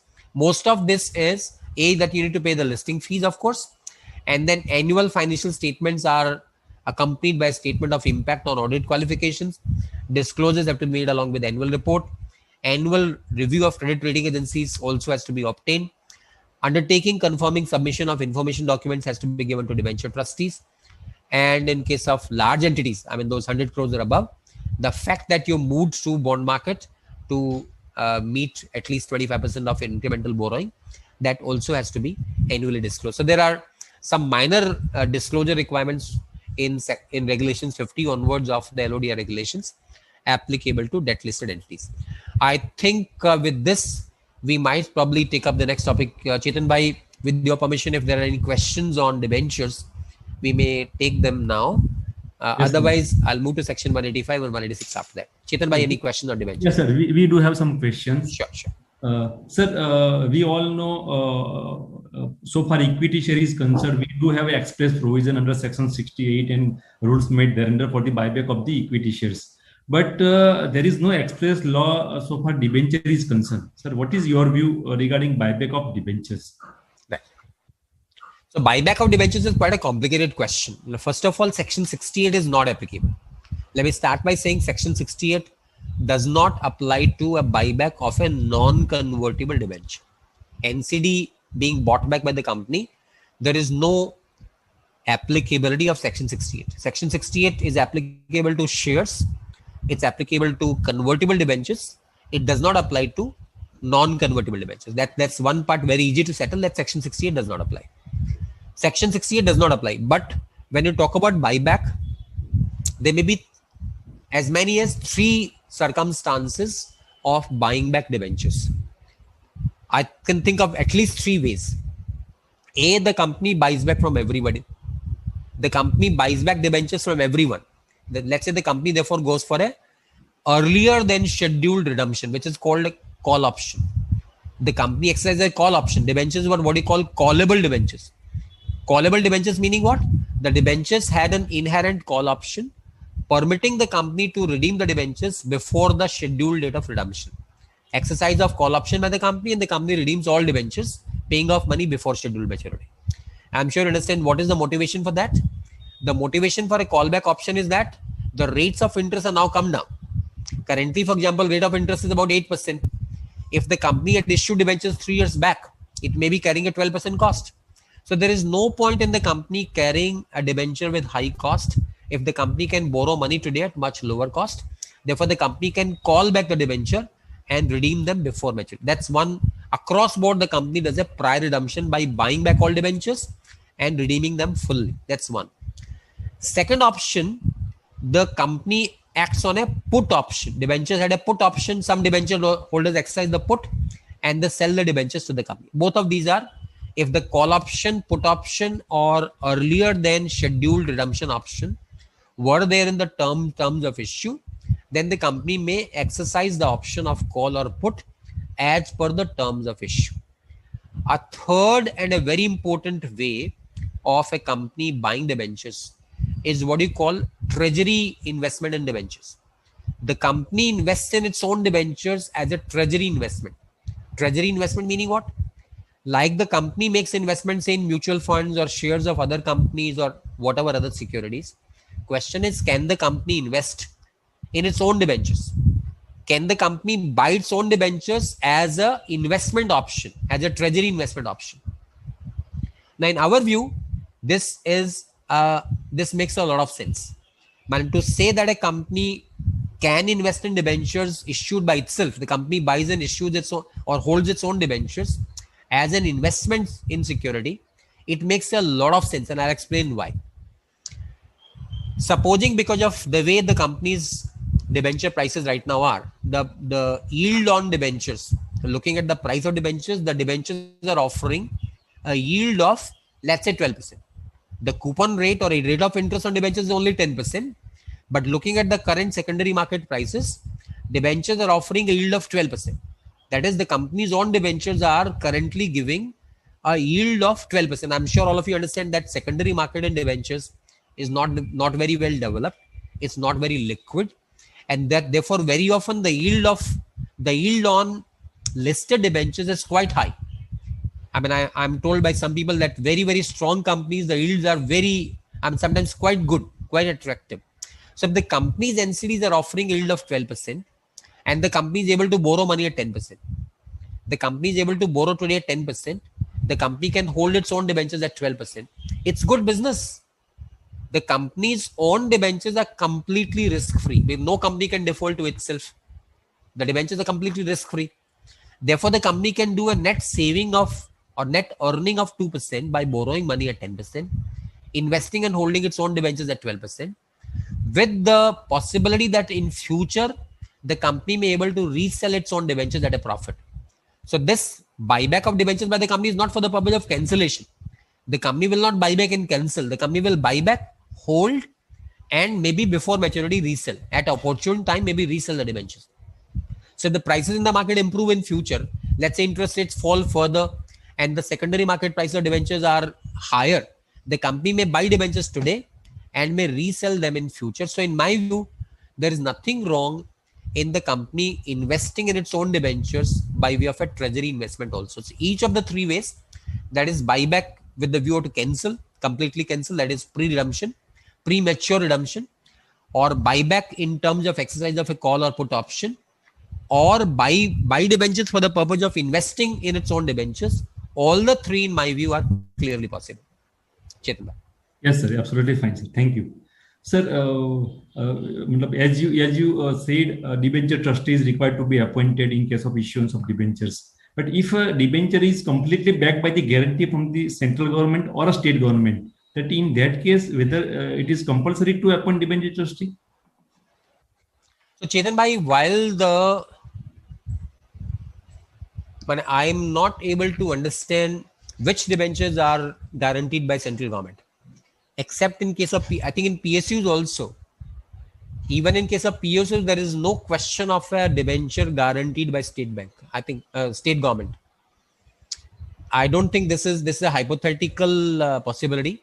There is no real life case of debentures guaranteed by central government.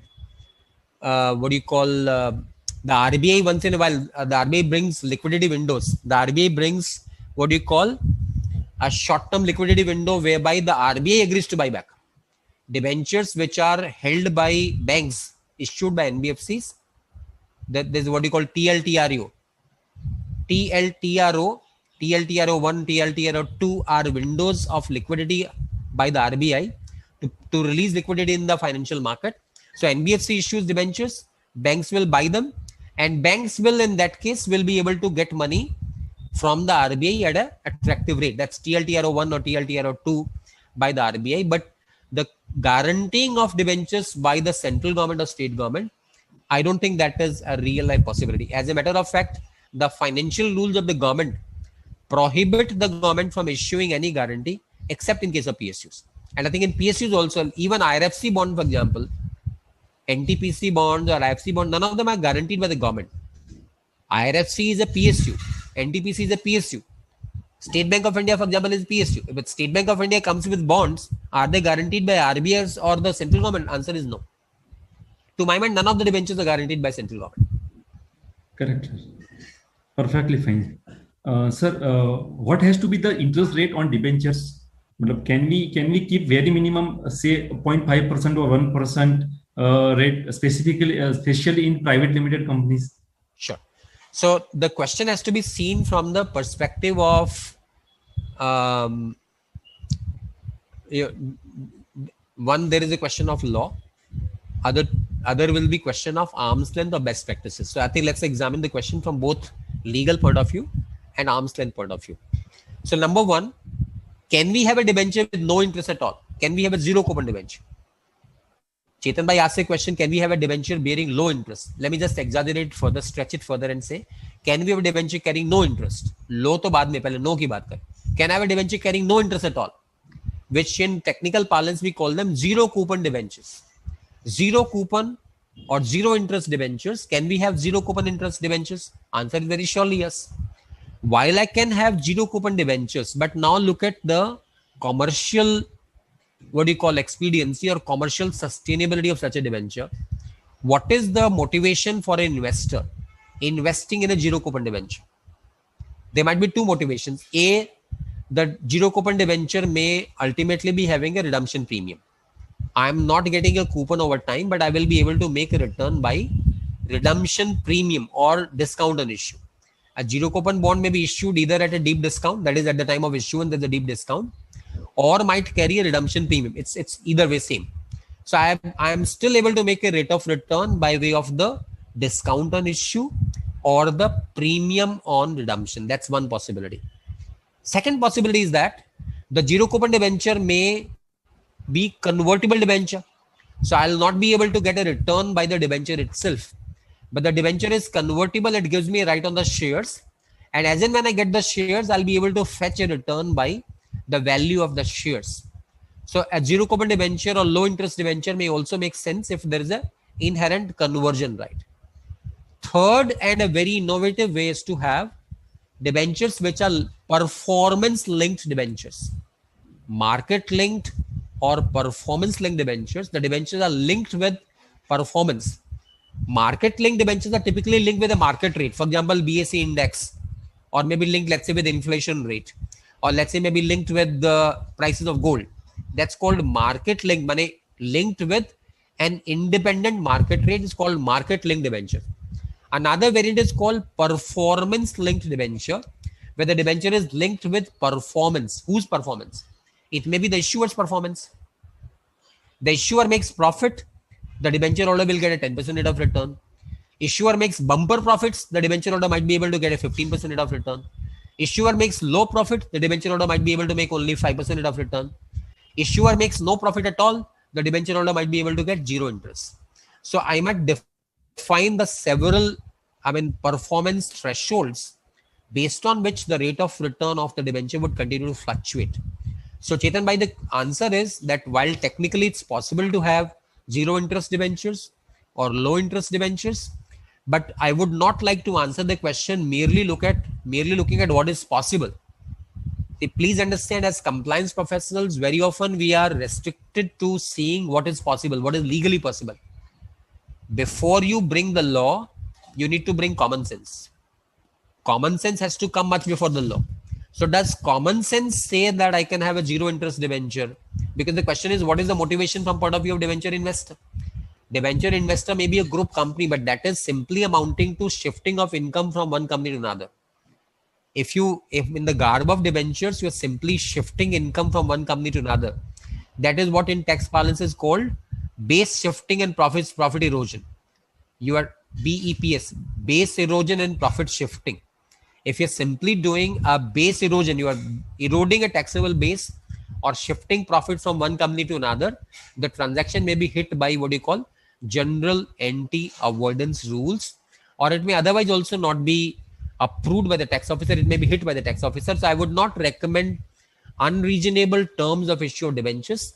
The terms of issue have to be arm's length and have to be appropriate. Of course, from point of view of section 186 subsection 7, which is minimum rate of interest in case of loans, that section by itself is not applicable to debentures.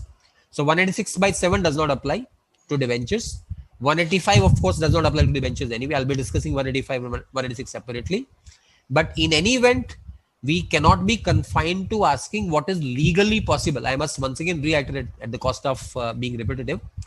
I would very often observe company secretaries and compliance officers confine themselves to ये क्या legally possible है क्या. Legal possibility की बात बाद में करिए. पहले आपको बताइए कि ये क्या आपकी आत्मा को मंजूर है. आपकी आत्मा को मंजूर है कि नहीं, पहले आत्मा को पूछ लीजिए. लॉ को बाद में पूछ लेंगे. पहले आप अपनी आत्मा की किताब को पूछिए मंजूर है कि नहीं, बाद में कानून की किताब खोलेंगे. कानून की किताब से ही आंसर आता है, उसके पहले एक आत्मा से भी आवाज आती है कि is it making sense or not.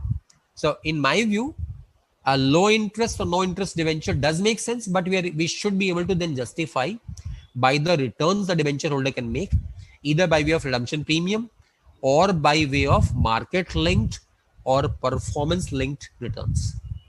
Chetan bhai. Yes, sir. Sir, the next question is whether a valuation report is required to ascertain or fix the value of the debenture. So once again, any provision of Companies Act, we need to also couple it with important provisions of Income Tax Act. Companies Act section 62, which talks about valuation, is applicable to shares. It does not apply in case of debentures. But please do not disregard, please do not overlook the provisions of the Income Tax Act as well. Income tax law has an important provision in 56 to 10, section 56, subsection 2, clause 10, which is applicable in case of any property. So if any property is issued at less than fair value, it may lead to a notional income being taxed in the hands of the recipient of the property. So if you are, for example, issuing a debentures, let's say carrying excessive rate of interest, and the fair value is therefore not higher than the par value, the question might be that you are actually giving a property at less than fair value, and therefore the question of a notional income could come in the hand of the debenture holder. So in my advice, normally speaking, we don't need to run for valuation of debentures. Normally we don't need a valuation certificate. But if the terms of debenture are extremely, let's say, extremely abnormal or non-routine terms, such that the value of debenture could be different from its face value, it may be useful to have the valuation aspect also checked. Chetan bhai. Yes. Sir, at the time of conversion of compulsory convertible debenture, a shareholder do not want to get his shares converted into equity, but want to convert into loans. Is it possible? Compulsorily convertible. The moment you say compulsory, it's a compulsion. Compulsion cannot have an option. Compulsion and option are mutually conflicting. The compulsorily convertible, the only thing that you can do is to convert them. Convert into what? Convert into equity. So technically, I would say CCPS cannot have any cash out option. There's no question of cashing it out. Sometimes in CCPS, we insert certain triggers. We say that if the following trigger is hit, then the CCPS will cease to be CCPS. It will become redeemable preference share. It's in normal circumstances, the CCPS has to be compulsorily convertible into equity. There's no question of an option. But sometimes the terms of issue may bring a trigger. It might, for example, say that, for example, if the company does not perform well, it is compulsorily convertible. However, if the breakup value of the share, NAV of the share, falls below par value, then the debenture holder may not get the shares, may get the option of encashing his money. So you may incorporate a trigger or a threshold or a condition in which the compulsory conversion option will not be exercisable. But sir, with the scheme of arrangement, can we exercise that option? Scheme of arrangement is reduction of capital. So a scheme of arrangement can do anything that you want to do. With a scheme of arrangement is a mutual agreement between the company and its shareholders. You can do whatever you want. With a scheme of arrangement, you can wind up the company also. You can reduce capital, merge the company, demerge the company, split the company. You can achieve whatever you want, because after all, the company and the shareholders do a scheme. They do an arrangement. It's a compromise between the company and the shareholder. You can do whatever you want. Yes, sir. Can a debenture issued by consideration by way of conversion of loan, in that case, are they treated as consideration for cash or otherwise? Okay, that's a good question. Let me just sort of broaden the language of the question. Securities issued for cash and securities issued for consideration other than cash. In the latter case, securities issued for consideration other than cash, there are separate disclosures required. And in that case, we need to get evaluation of the underlying property also. And therefore, people normally want to avoid getting into securities issued for consideration other than cash. Now, what is the meaning of cash consideration? Let me give an example. Let's say I have to pay 500 rupees to Chetan bhai, and Chetan bhai has to pay 400 rupees to me. So what should we actually do? I should pay 500, he pays me 400 back, or I can just pay him 100 rupees. Common sense question, na? I have to pay Chetan bhai 500 rupees, he has to pay me 400 rupees. So does it make sense that I pay him 500, then he gives me 400 rupees back? Or can I just do a 100 rupee payment term? सारा हो गया आपका काम. ऐसा ही करते हैं ना normal life में. That's how it's settled. So that's called mutual settlement of a mutual obligation. If there is a mutual obligation, we can settle that by a net settlement only. We don't need to pay gross and then he pays me gross. We don't need to do that. We can actually settle a mutual obligation by a net settlement. That's called cross or offsetting of mutual obligation. Now the example here, there was a loan. The loan had become repayable. The example is there's a loan which has become repayable. So the company is required to repay the loan, and the company wants to issue debentures. And this very lender whose loan has become repayable, he is also one of the applicants to debenture issue. It says, I would like to subscribe to your debentures also. So what is happening? The company has to pay money by repayment of the loan. The debenture holder or the prospective applicant has to pay money to the company by way of subscription to the debentures. Mutual obligations are there. Mutual obligations don't have to be settled by I paying out and then getting the money back. I can actually do a net settlement. So under circumstances, if both the obligations are currently applicable, the debenture holder may make an application and say to the company that my loan which is lying with you and which has become repayable immediately, proceeds of this loan can be used as my debenture application money. It's possible, but with an appropriate documentation. Chitman. Yes, sir. Okay, sir. I think we can move ahead with your presentation onward. Absolutely. Section 185 is a very important provision. And I think we just have about 15 minutes left. And I think it's a very important provision. So I'll maybe go to section 185 very quickly. And then we take up 186 briefly. So 185, it's a very important section because this is something which arises on a daily basis. Why? Because financial transactions between group companies very commonly happens. The sweep of section 185 talks about what? Loans. It talks about a loan or a book debt in the nature of loan. First of all, as we need to first understand a loan or a book debt in the nature of loan. And then says directly or indirectly to a director or director's relative or a partnership firm where director is a partner, etc., or to entities in which director is interested. So number one, direct and indirect. Number two, a loan or a book debt in the nature of a loan. Then it's not restricted to loans only. It talks about loans, guarantees, as also provision of collateral or provision of security interest, creation of security interest. So three types of transaction: lending itself, that is I'm giving out loan itself. Number two, I'm giving a guarantee in respect of a loan. Number three, I'm placing a collateral or giving a security in connection with a loan, right? Loans, guarantees, and provision of security interest. Directly or indirectly. What is the meaning of indirect? You can see this word is used these days in so many legislations, not just in section 185, but in many perspectives now. The word indirectly comes. Indirectly meaning what? Indirectly meaning we are just creating a stopover in the process. I'm going to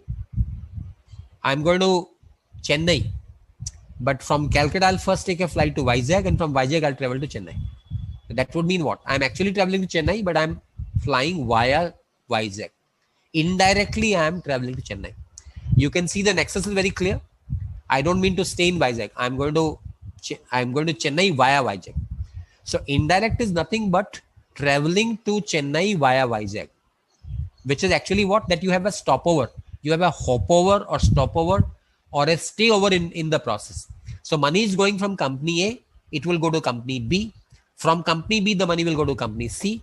That would mean company A is actually routing the money to company C via or through company B. That's indirect. Indirect meaning the nexus or the chain is very clear and visible. That's what is called indirect. So directly or indirectly, loans, guarantees, or securities. Now, part of the section is prohibitive and part of the section is regulative.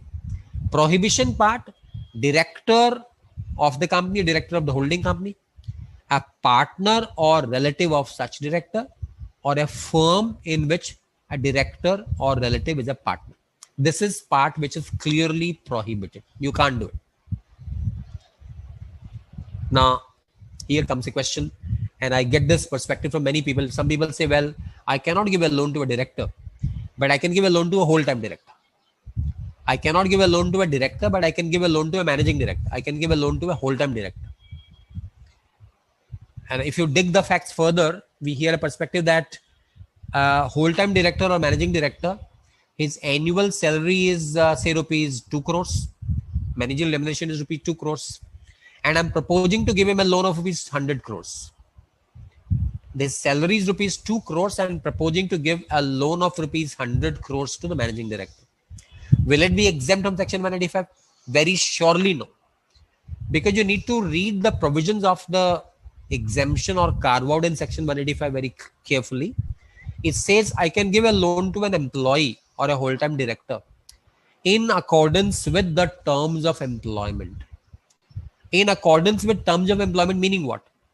Terms of employment required or sort of permitted me to give a loan. Normally, by way of terms of employment, an employer giving a loan. How much loan does an employer give?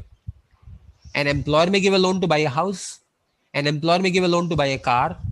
An employer may give a 3-month salary in advance. An employer may give a loan at the time of holiday. An employer may give a loan at the time of wedding. But have you heard about an employer giving a loan of 100 crores to any employee? That's out of question. So there is absolutely no way you can avoid section 185 by showing a director as a whole-timer or as a managing director and give a fat loan to such a director. That's surely not that will surely not avoid section 185. I must once again caution that like section 73 and section 76A that I read earlier, section 185 also has serious consequences, not just on the company. Consequence of section 185 is not only on the company but also on the director. The company will be prosecuted and the director who is wrongly received the loan will also be prosecuted. So it's a bilateral prosecution. So that part is prohibition. Then comes the restriction part. Restriction part meaning you can actually do it, but you can do it on the strength of a special resolution. And that has 3 components. Number 1, a private company in which a director is a director or member. Even 1 share is held in a private company. A company cannot give a loan to such a company. Then number 2 is a body corporate. Body corporate, of course, will include an LLP also. A body corporate, a general meeting of which not less than 25% voting power may be exercised or controlled. Remember, the word is not exercise only. It says exercise or control by any director or 2 or more such directors together. Either director himself or 2 or more directors together may exercise or control. The word control, remember, control includes indirect control also. Control includes indirect control as well. To give an example, if Mr. A and B were directors of a lending company, they are holding, let's say, 100% shares of company A. They're holding 100% shares of company A. A is the wholly owning holding company of company B. And B is holding 25% stake in C. And the loan is proposed to be given to company C. You can see in company C, directors are personally not holding any shares at all. Directors don't hold any shares in the borrower company. But the borrower company is held to the extent of 25% by an intermediary company, company B. And company B is fully controlled by company A. And in company A, these individuals are holding, let's say, majority stake. So because of their majority control on company A being the holdco of company B, and company B holding 25% stake in company C, the directors are indirectly able to control at least 25% voting share. So remember, for the purpose of indirect exercise or control, control includes indirect control as well. So never fall foul by merely looking at the immediate shareholder list of the borrower company.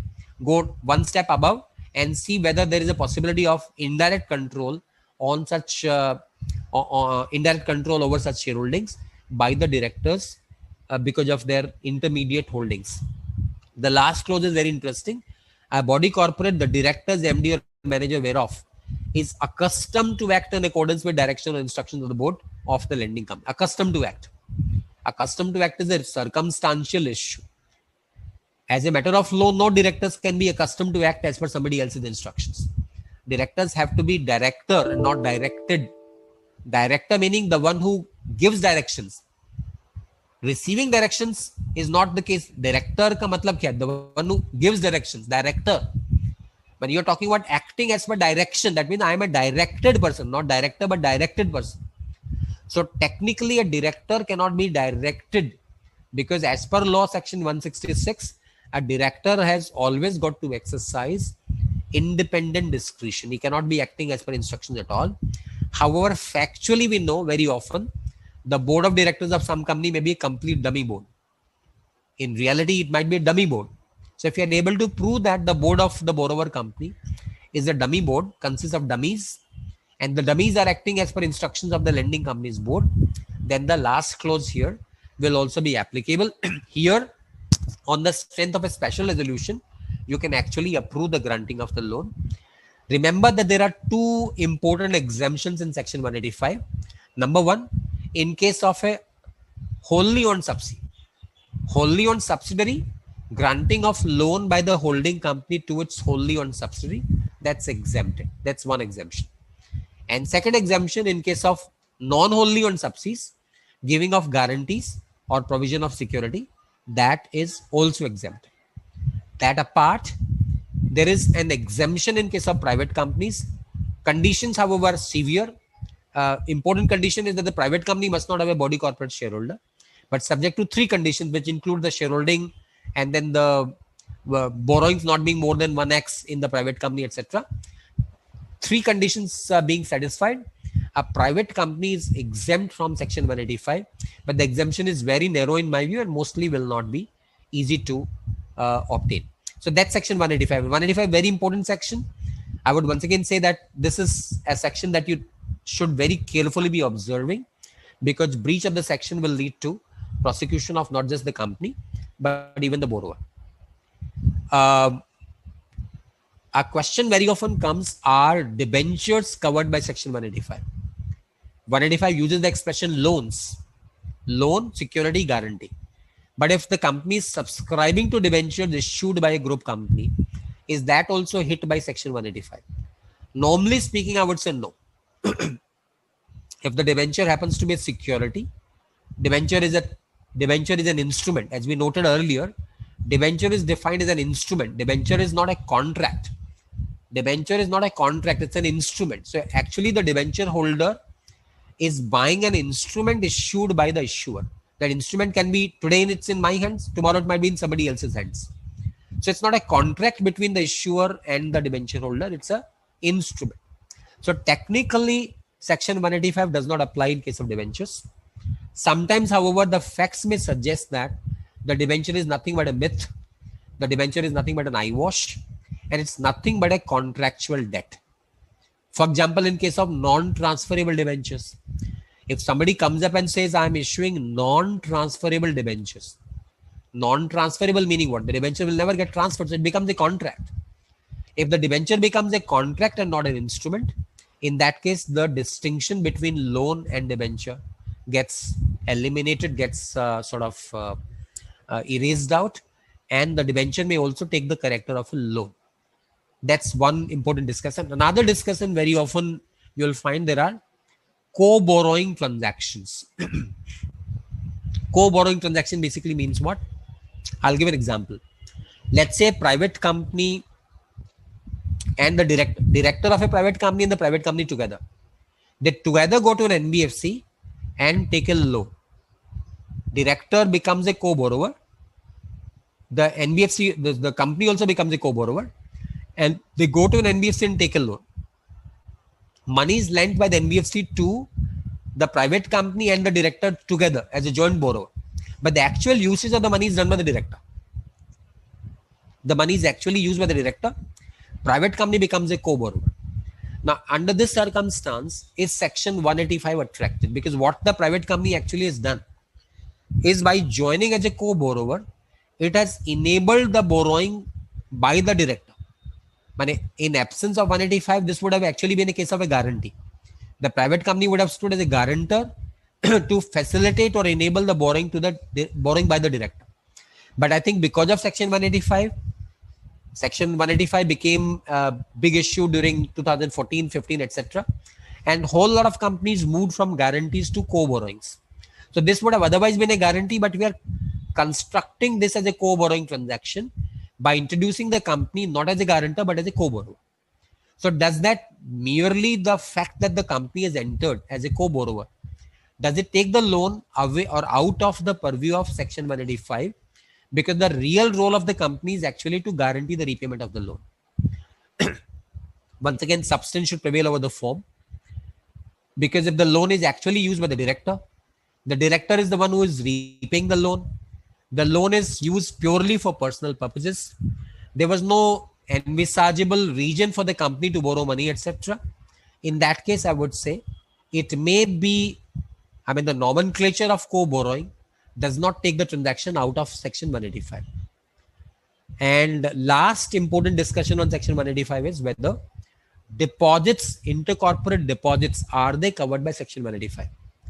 Company A and Company B are group companies. Company A goes and places money with Company B and says that I'm actually placing it as a deposit. So Company B is not taking a loan. Company B is accepting a deposit. Does this nomenclature of loan versus deposit help companies to get out of Section 185? In my view, very surely not. Deposit and loan, there's a fine distinction, a very subtle and fine distinction. But in context of 185, I don't think there's any distinction at all. No matter whether company A goes to company B or company B goes to company A, if money is moved from company A to company B and the companies are hit by Section 185, the transaction will surely be hit by Section 185. But this is not comparable to घोड़ा प्यासे के पास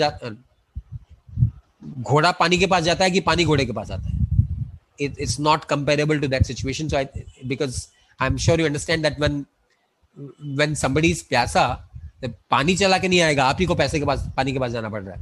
So somebody is needing money, we can't expect the water is traveling over to the thirsty one. It's only the thirsty one is walking over to the water. So in financial transactions, the needy company will always be seen as taking the loan. The description of this being a deposit will not be able to help at all. I'll make very, very quick move in the next few minutes to talk about 186.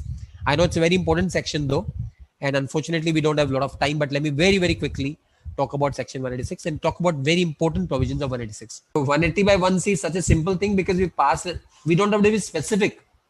Unlike 186, we don't have to pass a specific resolution. We can just pass a general borrowing power. So yes, it is covered, but you can pass one resolution and take care of the entire problem only once for all. Okay, sir. Sir, when you are there, time is always in scarcity, I have observed. But we have so many questions still pending, but I think it would be difficult for you also to address. So we have to conclude at this juncture. Sir, so with your permission, we would like to conclude these sessions officially. Ketan bhai, thank you very much. Yeah. Sir, thank you very much. Behalf of of India, my council, my president, I heartily thankful to you for sparing your valuable time and enlightening more than 5,000 company secretaries who are participating today. I am sure they must be benefited, and now they will be a near and dear of the management who will support them for their financial needs. So, sir, once again, thank you very much for your time. Sir, as a token of our love and affection, we would like to give you a Shahid Ki Beti certificate, our ICSI initiative. So I would request IT team to display Shahid Ki Beti certificate as a token of love and affection to our dignitaries. Thank you, IT team. Once again, thank you, Vinod Kothari ji, and all the participants for participating in this particular webinar. I thankful to my president, vice president, and corporate law committee chairman for providing me an opportunity to become a moderator of this very nice sessions. Thank you all. Ketan bhai, thanks a lot. Thanks. Great pleasure. Thanks everyone.